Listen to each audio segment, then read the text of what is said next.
10 ఏళ్లు అధికారంలో కొనసాగి అనూహ్య ఓటమితో కుంగుబాటుకు గురవుతున్న బీఆర్ఎస్ ఎట్టకేలకు పార్టీ సంస్థాగత నిర్మాణంపై ఫోకస్ పెట్టింది.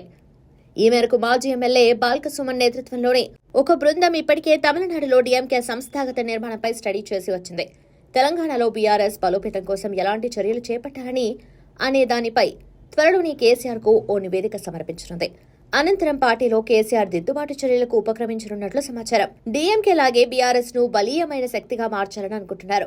ఇందుకోసం డీఎంకే తరహాలోనే గ్రామ స్థాయి నుంచి రాష్ట్ర స్థాయి వరకు నిర్మాణం చేపట్టాలని అంచనాకొచ్చారు. డీఎంకేకు ప్రతి అసెంబ్లీ నియోజకవర్గానికి ఓ సమన్వయకర్త ఉంటారు. పార్టీ నిర్ణయాల్లో వ్యవహారాల్లో ఆయన నిర్ణయమే ఫైనల్. ఎమ్మెల్యే జోక్యం అసలే ఉండదు.